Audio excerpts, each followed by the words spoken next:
From the latest on Caribbean cruises to kosher safaris, pilgrimages to Jewish Eastern Europe, and award-winning wines and international cuisine in sun-drenched Tel Aviv. Sit back and enjoy the trip with the travel edition of the Jerusalem Post podcast. Guten Morgen, David. Good morning, Mark. Is it morning, actually? I don't even know what time of day it is. It's very cloudy, actually. Yes. We had a couple of really sunny days, and now it's a cloudy day.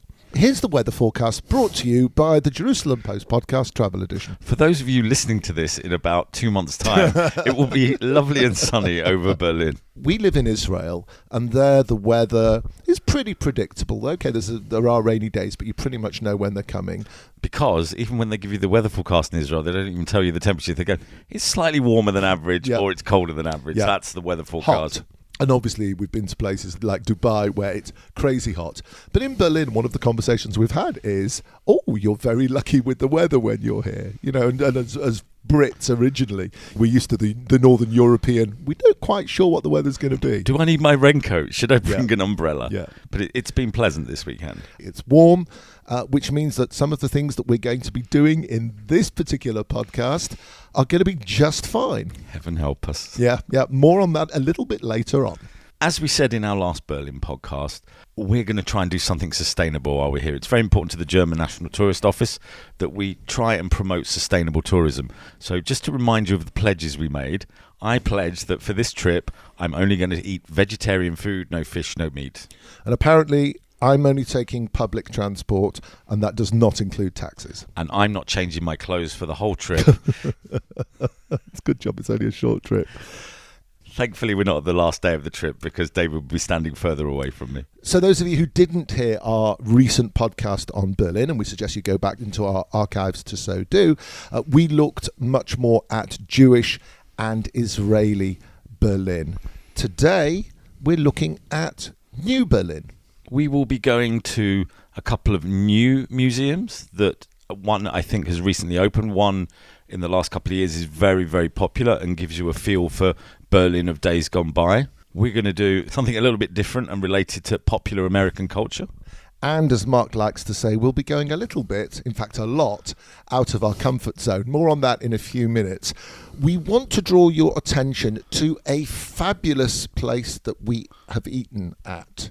It is called the Bon Vivant Cocktail Bistro. It is a vegetarian cocktail bistro in the Schöner district of Berlin. We had I think it was a 4-course tasting menu with the accompanying cocktails. Mm-hmm.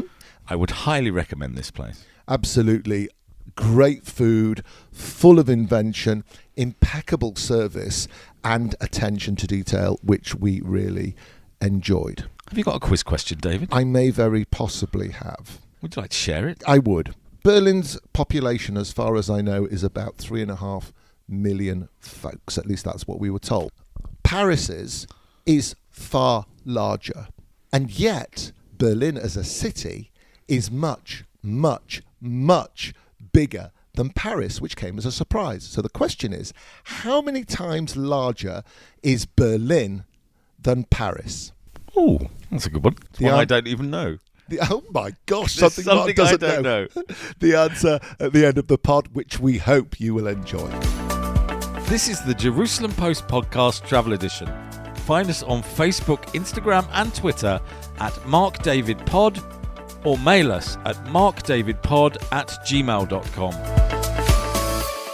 Should we go out? Absolutely. What have they got planned for us now? Well, it's a nice quiet start to the day. Nice, relax. I think it's a swimming pool. Terrific. And I found this on the internet and I said to them, let's go and do this. It's a spa with techno music. Mm-hmm. Sadly, they couldn't take us, but they found us one that recreates the spirit of Bali. What's it called? Vabali. Okay. I'm going to take my wobbly body and go sitting in a jacuzzi, have a swim, and then we can get on with the rest of the day. Is this the place that you're talking about on this piece of paper? Yes. Have you read it? No, let's go. Let's go. We'll find out when we get there. Oh, right, let's go for it. See you later. Mark? I'm sorry.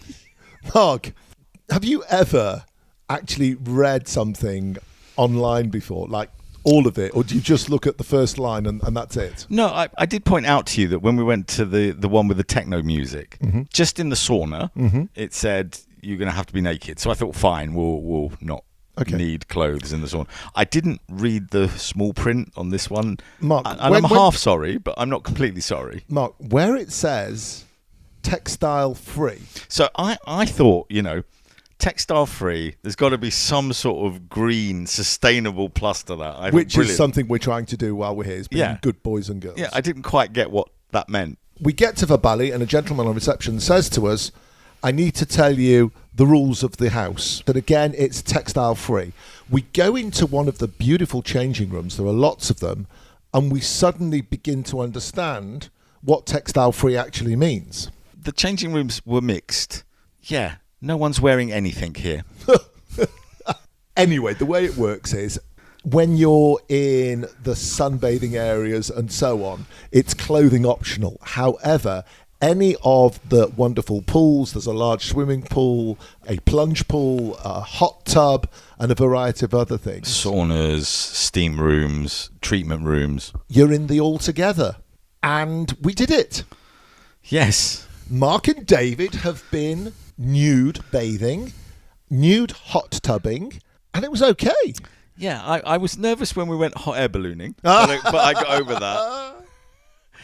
I think with the anticipation, it's fine because I worry about it and I get it out of the way. I had no clue here what we were doing. It was fantastic. So I've not had a long time to think about this one. We communed with nature. It was great. Peaceful. It's a beautiful place. The water's so clean and pure. It was just a fabulous place to spend a couple of hours relaxing in the heart of the city, but yet without any of the sounds of outside to disturb. And I think it continued the theme of everything we've done in Berlin. I could have spent all day there. But unfortunately, or fortunately, we have to move on to the next exciting adventure. David, where's my towel? Quickly. You're listening to the Jerusalem Post podcast travel edition with Mark Gordon and David Harris.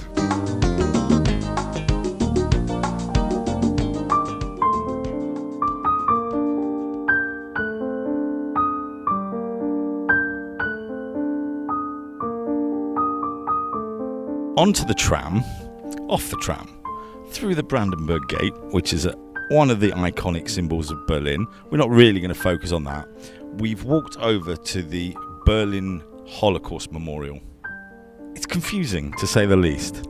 I'm not confused. I generally find a lot of abstract art. If you walk through a modern gallery and you see, for example, Campbell's soup tin that's been painted, I think, what's the point? Give me a gorgeous seascape, some paintings from the Renaissance period. I get it. When it comes to anything that's modern, anything that's abstract, it's something I don't compute. The memorial is supposed to challenge. It's supposed to make you ask questions. We're, I would say, in the middle of it. There are pillars above our head. It starts in the corner at maybe 1 foot high. These pillars are 10, 12 foot high. And there are rows and rows taking a large city block all the way in the centre of Berlin. It's prominent. You see it. People on the corner don't know what it is and they're sitting on it as benches. But it's... I don't know what it's trying to say. Again, I would argue that lots of modern art is like that. And I would argue that in the case of something as tragic as the Holocaust, perhaps people need to be shown in a more direct manner, a memorial.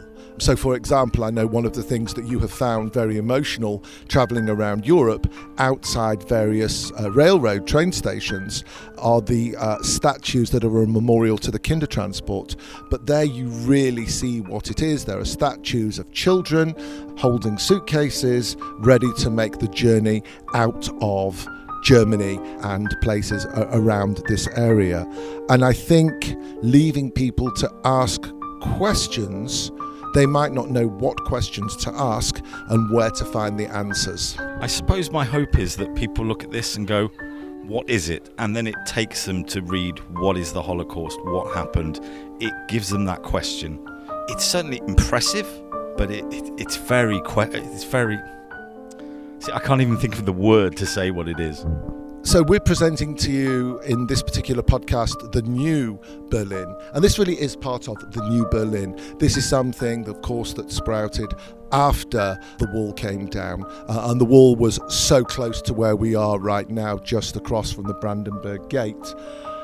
And what I can say as somebody who is Jewish is a vote of thanks, as opposed to some other countries, to the Germans for making Holocaust memorial, for making the history of the Jews, of their sojourn in this part of the world for 15, 16, 17 centuries so prominent in education, both formal education in the school system and also in the informal education, such as in this city block.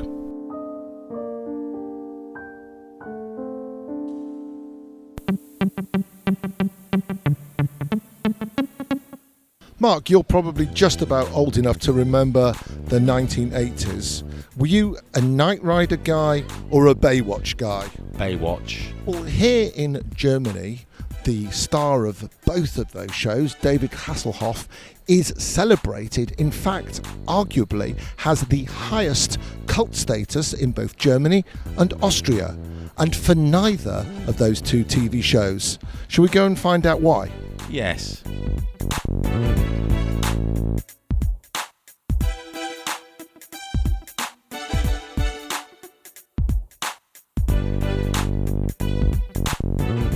I've been told to put my microphone on this. I feel a bit like David Hasselhoff at the Berlin Wall in 1989. I don't know if people remember that, but we've come to his museum commemorating the effect of David Hasselhoff on Berlin. We're joined now by Jim, the owner of the Circus Hostel and Hotel that houses the David Hasselhoff Museum. Jim, do you want to introduce yourself and tell us a bit about this fabulous museum we're stood in? How can I explain it? It's definitely one of the more unusual places to visit in Berlin. The people who visit us particularly find us. So there isn't people that just walk down the street and think, oh, there's the David Hasselhoff Museum, I'm going to pop in there and have a look. They already find us online. We didn't do it, but somebody made us a TripAdvisor page.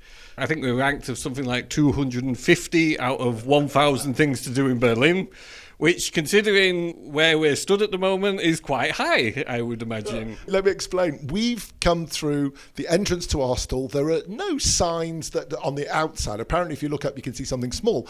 And we've come down into a cellar. There are pipes above our heads. We're in a narrow space. There's a couple of closed, heavy doors I assume that we're going to go into. But at the end of this corridor that we've walked down, there is a huge picture of the sexy David Hasselhoff that we all remember. And underneath it, it says, The Hoff. So this is how it all started. Next door, we have a bar. And one of the guys working in the bar used to study in the art college here. And he made us a David Hasselhoff shrine. So we hung it up on the wall, and it was a long, long time ago, before people even made selfies. It used to be the most photographed part of the Circus Hostel. We then renovated and we put in a microbrewery. And David Hasselhoff shrine didn't have a place there anymore. And because it was so popular, we couldn't throw it away. It ended up quite a long story. The reason it made such an impact in the bar is because people would ask, why have you got a picture of David Hasselhoff on the wall? And we would, with a completely straight face, say, because he brought down the wall. And then go off and do something else, pour a drink for somebody else. And they were left thinking, did he really bring down the wall? Or is he just bullshitting me? Can I swear? Too late, you've done it. It'll be out there. So it's just a gag. The whole thing's just a joke. But having said that, before we came in, we did a quick intro where we said people generally who are listening to this know David Hasselhoff for two things, Baywatch and Knight Rider. But this is seriously about something else. Even though you're treating it in a light-hearted way, there is actually a serious story here. The comedy joke about David Hasselhoff, for the Americans in particular, back then is he was a German housewife's favourite. So West German housewives used to listen to David Hasselhoff's records or CDs or whatever and think he was cool. When we were all watching Baywatch or Knight Rider, and we thought, oh, maybe cool, maybe not cool, he was producing music which touched a nerve with the West Germans. particularly. What was interesting is he's done a phenomenal amount of music. Most of it is very interesting, to say the least. And if you ever get a moment to go on YouTube and type in David Hasselhoff music videos, you get some real classical YouTube business going on. There was one song, Looking for Freedom, which is iconic in Berlin. Which he sang on the New Year's Eve. Here we have a photo of David Hasselhoff doing his New Year's Eve concert. This is where it came iconic that he brought down the wall, because he obviously didn't. What you're missing in the picture is that evening his jacket had a battery-powered lighting show on his jacket as well. I remember seeing the video. Important question. Has David Hasselhoff been to the David Hasselhoff Museum? David Hasselhoff has been twice. These signatures on the wall, you can see here, is he came in and he pulled out his pen and he went nuts for it. So the first time he came unannounced. So we knew he was in Berlin. I can't remember what he was doing. One of these guys from his production company or something like that, they came and had a quick look before to check it out, and then he just rolled in like a storm and stayed for 20 minutes, made photos of everybody, signed everything, went behind our reception, answered the telephone for people calling. And a really cool guy, you know, and he's much bigger than you think. Like, you know, he's a proper tall fella. Like 3-4 inches of it is the hairdo, isn't it? Is there more to it than what we're looking at now? No. You did say it's disappointing. I said you should prepare yourself for a life-changing experience. I didn't say whether that was going to be positive or negative. On this side here, we have the David Hasselhoff Straße sign. So I know Facebook is not cool anymore, but many years ago, just also for a laugh, we decided we'd set up a campaign to try and change the name of our street from Weinbergsweg into David Hasselhoff Straße. We have a campaign where you can go on Facebook and say, yes, we're into it. We also, just for a gag, wrote to Angela Merkel, the Chancellor, and various other people. Most of them actually wrote back saying no. 9. One of them did write back, and I can't remember whether it came from Angela Merkel's people or not, but apparently you can't have a street named after you in Germany if you're still alive. So you have to be dead. Before this picture arrived, did you know about him? It was, again, just watching the telly. I know as much as you did about David Hasselhoff. It all started with that shrine in the bar and us playing a joke on the guest saying he brought down the wall. The second time he came, he was filming a film, and it was, I think it was just before Corona he was filming, so it hasn't come out yet. And he ran in with a life-size cardboard cutout of himself and one of these orange Rettungs, life-saving, but the real ones, the big ones from the thing. And they filmed here for like 5 minutes and then they disappeared again after photos and signatures and whatnot. Jim, thank you so much for your time. It's been a pleasure. This is the Circus Hostel and Hotel on Weinbergsweg.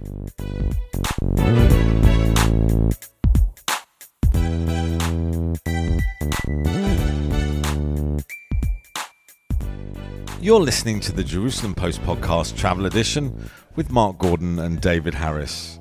We are very lucky to be sitting in a Michelin-starred restaurant in Berlin called Prism with Jackie Lorenz, who is the sommelier and our host for this evening. Firstly, thank you very much for inviting us to Prism. If Mark sounds at all different from the rest of this podcast, it might be owing to the ample amounts of alcohol that Jackie has plied him with over the last 4.5 amazing hours. I did have lots of questions. Most of them are like floating around in my head with the alcohol. Tell us a bit about Prism. What's the concept of the restaurant? Well, it's all Gal. It's all Gal's brainchild. We are just here to make his vision come true. The idea behind it is basically to take flavors and ingredients that Gal grew up on while living in Tel Aviv and translating them into a kind of a modern European fine dining language. For our listeners who don't know who Gal is, do you want to tell us who Gal is? Gal Ben Moshe. Never know what to pronounce properly in that name, if the emphasis goes on the first or the last name. Dave. He is the head chef and owner of this restaurant. He lives here in Berlin, obviously, since almost 10 years, but is born and raised in Rishon LeZion, Tel Aviv. He is not only the chef and behind the concept, you also spend about 23 hours a day with him. Yes, he is my husband. We do the classical man cook, behind the scenes, me, front of the house. I was apprehensive about coming here once you told me Gull was a Manchester United fan. David and I are obviously supporters of the greatest team in the world at the moment, Manchester City. But we've put that to one side. Tell us about the menu. What type of food does Prism serve? Well, you had the spring menu, which is always our favorite of the year because all the fun stuff comes to Berlin. It's really due to the, as awful as it sounds, the high influx of Arabic refugees in 2015 that started bringing a lot of their own ingredients of the Levantine region to Berlin. So we try to take these here exotic ingredients and bring them to a stage in Western Europe. How ready was Berlin for these types of foods? As we were talking during the evening, you were saying that traditionally, and the way that you grew up, was on rather dull, lacking in flavour foodstuffs. The same way that I grew up in Manchester. It's northern, the soil isn't rich. How was it accepted here? Well, there was before that already a large Levantine, often called Israeli cuisine area, but no one did it in fine dining. It was always street food level, which I think does no justice to a region which, at least historically, is so rich in food culture, to always boil it down to hummus and falafel. When did the restaurant open? And tell us about the process for getting a Michelin star for this restaurant. A lot of work, nervous breakdown, COVID. November 2018, which was too late for the 2019 Michelin star, basically, because testing ends in summer. So it was relatively nice because we knew we had 1.5 years of Scots-free, carefree serving customers.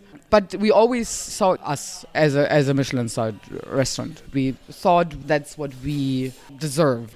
Why is it important? If people like your food, at the end of the day, you've got X number of tables, you can have X number of customers. As long as your tables are full, say you have a number of sittings a day, or as clearly we've been here for 4 or 5 hours enjoying your company and the various dishes, what difference do the accolades make? Probably by the books, there are enough statistics that technically once you have a star, your revenue is supposed to rise by 20%. But I think it's not that, and I think that's the wrong way of looking at it. We don't have it for the customers, we have it for us. It's our drive. It's the one stamp of approval that still matters, because the Michelin star is still a black box. Nobody knows, nobody can look in it. With the 50 best, you know who the judges are, you know who you need to invite, you can work the system a little bit. With Michelin, you can't. There are hundreds of writers out there, and probably 95% of them are fine writing a column for a weekly women's magazine, and ending up at doctors' offices and stuff. And 5% go into investigative journalism and dream of a Pulitzer Prize. Do they dream about the Pulitzer Prize because what it means to others? No, I think they want it because they have the drive, and I think that's how I would see the Michelin star. You're the sommelier here. Tell us about where you go to source the wine. Well, unfortunately, I still am mostly right here. It's much less fun than you think it is. We have a little bit of a split personality there. We have quite an extensive wine list, which also, of course, covers Europe, because you do need to recognize the place that you're in. But I think what we're most proud of is that we give the wines of we call it Eastern Mediterranean, to take the politics out of it, because the second you call it countries or regions, you can offend one or the other. Is that Israel has made a lot of progress when it comes to winemaking. It's not all Merlot and Chardonnay anymore, but it doesn't translate into the German market. So we're putting a big effort of getting that. Country that right now is most difficult is Lebanon. Again, a lot of smaller wineries starting, but logistics have just become such a nightmare when working with Lebanon, that there's no actual way to get them here right now. The vegetarian fare that you serve is tremendous, but but you yourself prefer other things. What's your favourite dish that you serve in this restaurant? Right now, it would need to be the pigeon, because I think it's everything Gal wanted in a nutshell. So we have a pigeon, which was quoted in Arabic Nights. There are pages and pages about feasts of sultans with a pigeon and a pomegranate. And he does it with the bararat and green chickpeas. And it's a very classical, it can stand in any Western European fine dining restaurant, but it has these few points that make them deeply ethnic. What next? Is it 2 Michelin stars? Is it another restaurant in Berlin? What are you and Gal planning next? It's been 2 stars from the next day after we got the first one, which was quite funny because we always thought it ends at 1, but the next day we woke up and looked at each other and said, let's go for 2. Which I think is just a drive certain people have to move the carrots in front of your nose always a bit out of reach. That keeps you going. And then I know Gal has deeply fallen in love in Dubai and with the idea of having a restaurant there, because it also, I think it would mean so much. It would be so meaningful for an Israeli chef to open a restaurant in the UAE. And then obviously the reason you're talking to me and not to him is that he right now, he took over a restaurant in Tel Aviv. Jackie, you've given us a lot of pleasure. We know that you give people pleasure on a daily basis. It's almost midnight. You've got kids as well as a restaurant to close up. You need to go and do it. Thank you for your hospitality. Thank you for talking to us. You're welcome.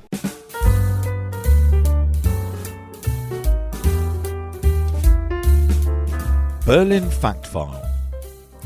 You can fly to Berlin with United Airlines from Newark and North Atlantic Airways from JFK and Los Angeles. El Al and EasyJet fly to Berlin from Tel Aviv. There are great connections to Berlin with Air France through Paris, KLM in Amsterdam, British Airways from London Heathrow, or Aer Lingus from Dublin. Berlin's public transportation is fantastic, and that starts at the airport. We recommend the €39 Berlin Welcome Card.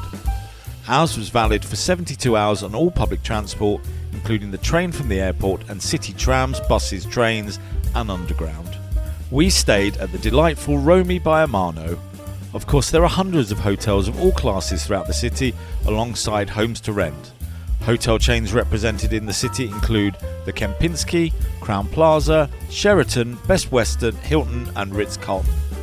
The local currency in Berlin is the euro, and €1 is worth around $1. Berlin enjoys a continental climate. That means cold winters with an average temperature of around freezing, and moderately warm summers with daytime temperatures around 25 degrees Celsius, 77 degrees Fahrenheit. We ate at the delightful vegetarian cocktail bistro Bon Vivant and the Israeli-Palestinian-themed vegetarian restaurant Canaan. There are 23 Michelin-starred restaurants in Berlin. One of them is the Levant-themed prison owned by chef Gal Ben Moshe. Kosher eateries include Ivgi, Bobish Speisesalon, Bleibergs, Feinbergs, and Hummus and Friends. Chabad also has a cafe which delivers around the city.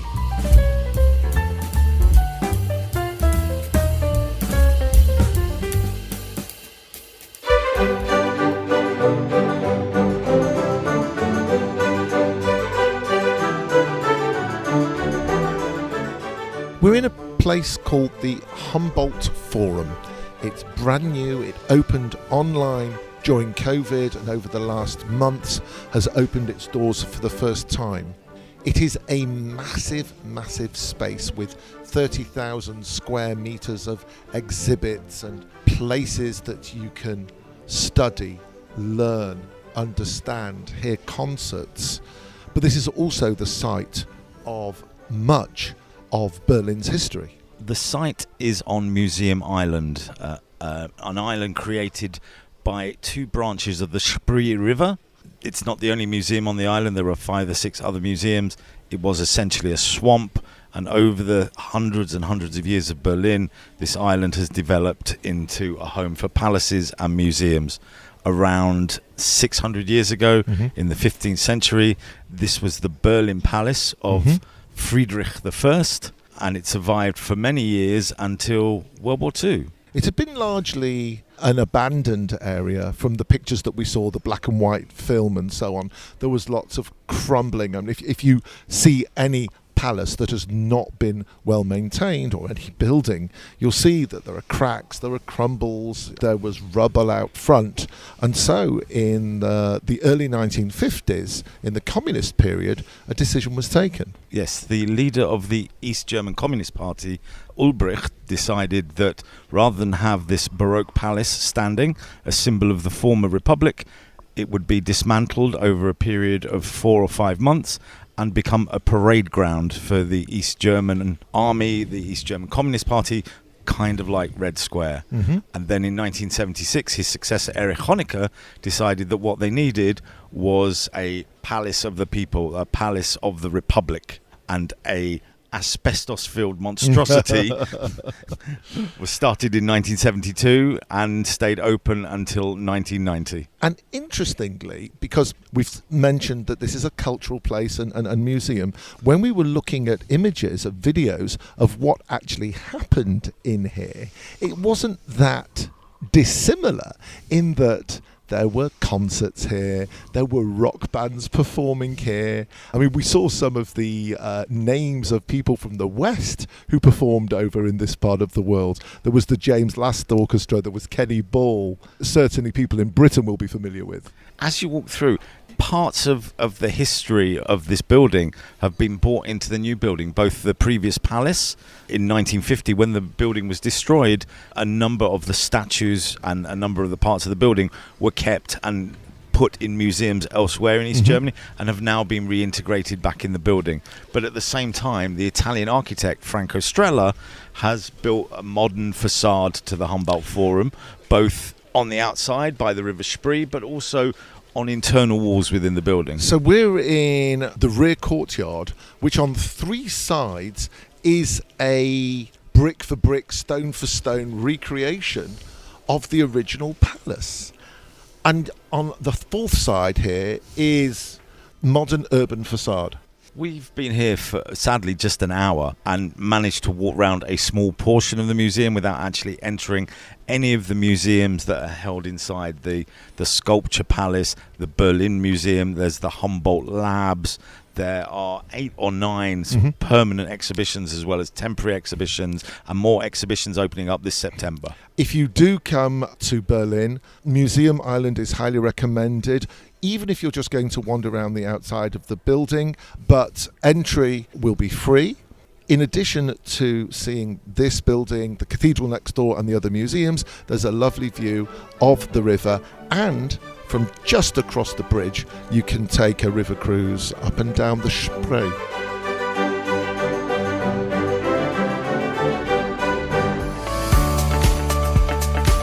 This is Mark Gordon from the Jerusalem Post Podcast Travel Edition. Find us on Facebook, Instagram and Twitter at MarkDavidPod, or mail us at markdavidpod@gmail.com. In order to understand a little, or rather a lot, about the communist period in this part of the world, we've come to a museum which is called DDR, which is all about what was the German Democratic Republic. Mark, we grew up in an age where this was a divided country. What do you remember? What are your thoughts from that time? My one main memory as a child growing up about East Germany was the blue athletic vests of their... I mean, they were number 1 in athletics. There was a runner called Marita Koch or something who ran the 400 metres. I never saw her get beaten. We now know that there were reasons she never got beat, but yeah, that's my one endearing memory of the DDR. It's funny you should say that, because I was going to go straight to sport as well. The East German football team, soccer, and obviously in track and field, where they excelled not just on the track but also in the field, as did the other communist countries at the time. As we go around this museum, which we're going to do over the next few minutes, what are you expecting? I mean, not so much from this museum, but what bits of the story are you interested in, as it were? I'm expecting to see a lot of concrete. You know, my visions of Berlin so far and old East Germany was ugly concrete architecture. I know a tiny bit about the museum, and it's supposed to give you that feel of what life was like in East Germany. So, having spoken to people that lived in the former East Germany, it's a feeling of being watched, of oppression, of control. People here weren't free. I think a lot of the imagery that we're familiar with obviously is the wall, and also probably for older listeners is watching people trying to escape, and sometimes with tragic consequences. But I think what I'd like to find out is what life was like in someone's home. What sort of food did they have? What vehicles did they drive, if they could afford to drive a vehicle? So we're going to wander around, and you'll join us on our journey.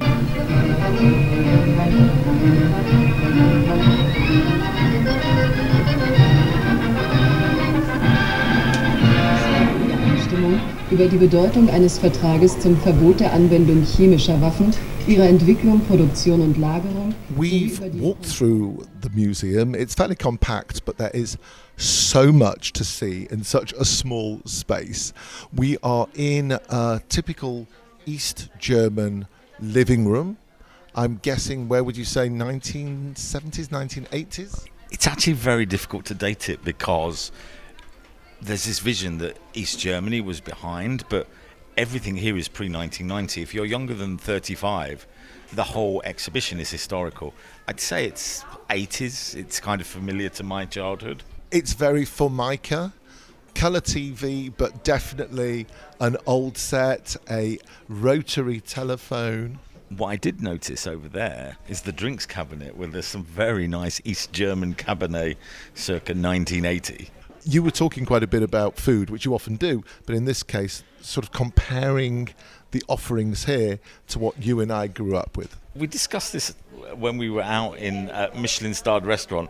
My guess is that the East German food of the 70s and 80s was not quite up to that standard, but one of the visions of food in like Northern Europe is potato and cabbage. So there is a mock-up here of a shop from East Germany trying to recreate the queues and the lack of food, and there are some tins of very, very odd-looking herrings and mackerel. Only odd because we don't have that, but the picture of the counter contained potatoes and cabbage to give that impression of poverty, and I'm not sure that is the truth. They've got a Trabant vehicle, which was the domestically made motor car, not very impressive looking. They look at fare dodging that went on pretty rampantly from 1966 across all of Eastern Berlin. What I do like behind us in the living room is a window which is a computer animation of what it would look like to look out of your window in an East German block. And you see lots and lots of other tower blocks. There's rain, there's a picture of the TV tower in the background, and then you can see the little Trabants coming round the corner and parking into their allocated spaces. One of the comments that we've both made when we've not been recording is the famous expression that it's the victors who write the history. And it's very interesting to come into a place like this, which is from such recent history. Mark and I are middle-aged, we're not particularly old, but we can remember fairly clearly the period that communism was the order of the day in Eastern Europe, and yet here we are. It's largely gone, and we're not going to get political about what's happening right now, but largely disappeared. Most Eastern European countries have embraced Western values. It's interesting to consider whether we are seeing what really it was like, or what people in the West would like to think it was like. Well, I'm quite enjoying sitting here, or sat here as Dave would like to have me say. Some of the small children looking in wonder at typewriters, at the square television, at the cassette players, and just sitting there thinking, wow, what is that? I'm waiting to find a fax machine, which is still in operation in Israel, but not in many other places. I am not looking in wonder at all at the next thing that we're going to do. You're listening to the Jerusalem Post podcast travel edition with Mark Gordon and David Harris. David, look up. Okay. Keep looking up. Oh, good Lord. No way. Wait, but I've got some good news. We're not going all the way to the top. Please don't make me go all the way to the top. Unless you want to change channels on the Berlin TV tower. Oh my God, please don't let me go. How high is it? It's about 300 metres. But What's that in feet? it's about 1,000 feet. Oh my God, we're not doing that. But wait a minute, that's to the tippy tip, right? Yes. But I can see like 2/3 of the way up. There's a big globe thing. That's where we're going. You see that glass middle? No. Yes. No. Yes. Oh God, what? Right now? Well, do you need time to prep yourself? Yes, please. Okay. So luckily, at the bottom of the Berlin the TV tower. I'm not going to try that in Germany. Sorry. Is it Fernsehturm? Probably not. Fernsehturm. At the bottom of the Berlin TV tower, there is a VR experience of Berlin's history. Virtual reality. That's the one. Cool. You get to put on some silly glasses and some headphones and sit in a corner and watch the history of Berlin. Shall we do that first then? Yeah, it'll give you 10 minutes to pray. Let's have a quick listen. Welcome to your virtual reality experience, Berlin's Odyssey. To start your adventure, turn your head and look around you. Get ready, your journey through time starts now. Here we are in exactly the same spot, but in 1237. Imagine, 2,000 inhabitants live here, and this village shows no sign of being a large capital. Mark, Yeah. we're on ground level. Well, we're one floor up. Yes. In 40 seconds' time, how far up will we be? 207 meters. Ah, the gentle behind seems to know. 207 metres. 200. How much is that in feet? It's actually 208 metres, but I don't want to query it. How long is that in feet? Times it by 3.3. So we're going high. Yes, about 800 feet. Actually, above you, thankfully there's no glass to look down, but there is glass going up. Oh dear. We're in, you may have seen pictures of the television tower in Berlin, and we're heading up to the observation deck. Luckily, we're almost at the top. We're at 180, 184. My ears just popped. We're going at 3 metres per second. Mark's been more brave than I in recent times and has conquered his fears of heights. I'm still not quite there, so we'll see how this happens. This is cool. I actually think we're on the lower observation deck, because if you look there are stairs. So if you wanted that extra 4 metres of height... Maybe that's where the restaurant is. There is a restaurant here. Now, we're not revolving. Thankfully, no. Or if we are, we're revolving so slowly that... It's imperceptible. What can we see from up here? The Spree.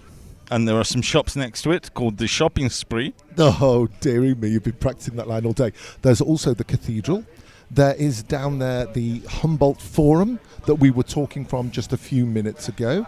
It's a big beast, isn't it? It really is. If you remember at the start of the podcast, the quiz question is about the size of Berlin. Obviously, it's a little bit of a cheat because you're not just looking at where the houses are, but where the borders are drawn. But from up here, we can see way out into the hills that must be tens of miles away. I don't want to overguess where we are, but if you look here, there's the Spree. Mm-hmm. We're in near Alexanderplatz, which was a central shopping square within East Germany. And it's also the main intersection for public transport throughout the city. But if you notice on this side of the river, as you look left, the buildings are a lot more Eastern European in their style. Oh, look, David, and a window with an outside set of stairs. Shall we? No, thank you. One of the things that we noticed as we were flying into Germany and that we can see on the horizon here are wind turbines. Again, Germany, a major player in the European Union, is thoroughly committed to improving their environment, to finding sustainable sources of electricity. If you stand here, it actually tells you what degree you're facing. So we're now facing 78 degrees east. And it tells you what you can see in line. And this way, you can see the new Jewish cemetery built in 1880. Do you see it? It's over 100 acres in size and is the largest surviving Jewish cemetery in Europe. And I can't see it now. Okay, we're now at 40 degrees looking northeast. From here you can see the Reichsstrasse synagogue, built in 1903, and because it's hiding behind a block of flats, somehow on Kristallnacht it was missed. There is a Jewish school next door. It is currently the largest synagogue in Germany and was reopened in 1953.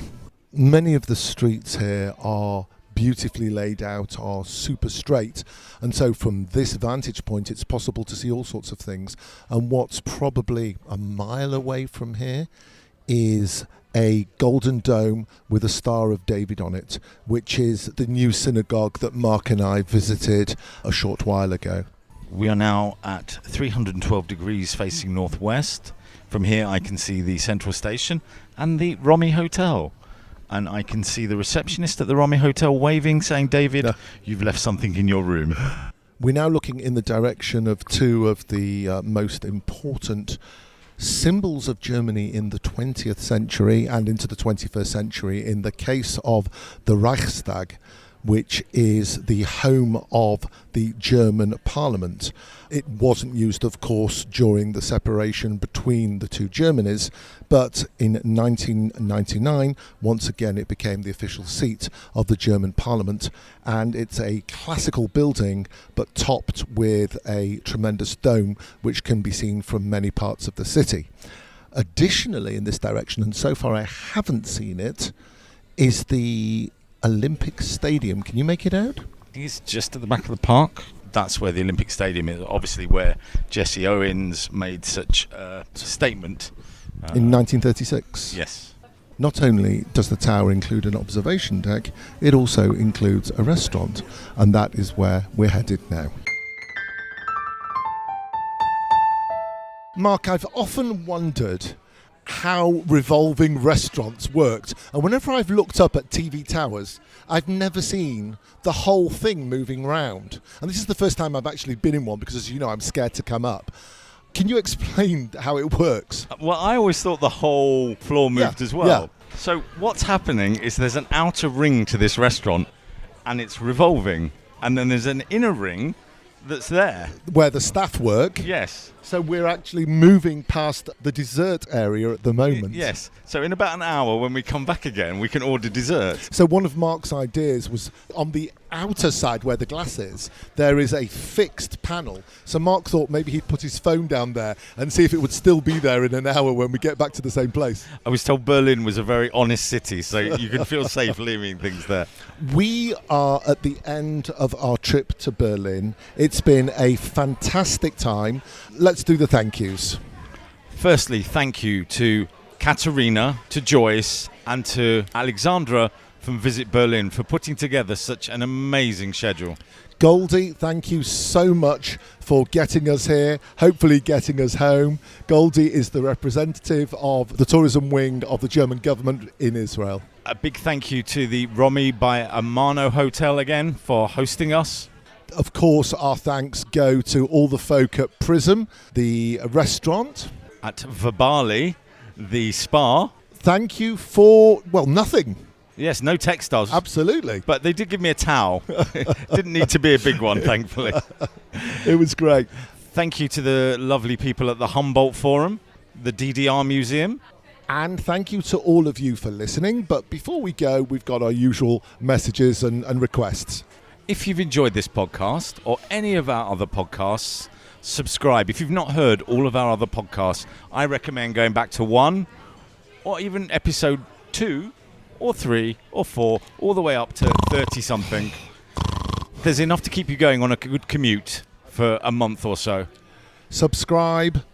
Mail us if you've got any requests, if you want to offer polite comments. Our email is markdavidpod@gmail.com, and that's also our social media handle. Do they still call them handles? I don't know if they ever did. I have no idea. Is it time for the answers to the quiz question? It absolutely is. And what better place to do this from? So the question that we asked way back at the start of this podcast was, the population of Berlin is only, as far as we know, around 3.5 million, which is way, way smaller than the population of Paris.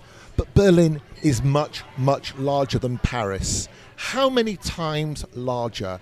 The answer? Do you want to have a guess? 5. Was that the Titanic? Oh, don't start that again. The answer is 9 times larger than Paris, which is phenomenal. But I'm assuming it includes the region, the hills that we can see around and so on. If you look at the Tiergarten over there, that seems to take up probably more than the centre of Paris. It's been an amazing trip. Once again, thanks to everybody. Thank you for joining us. And we hope you'll join us the next time on the Jerusalem Post Podcast Travel Edition. Auf Wiedersehen. Goodbye from me too.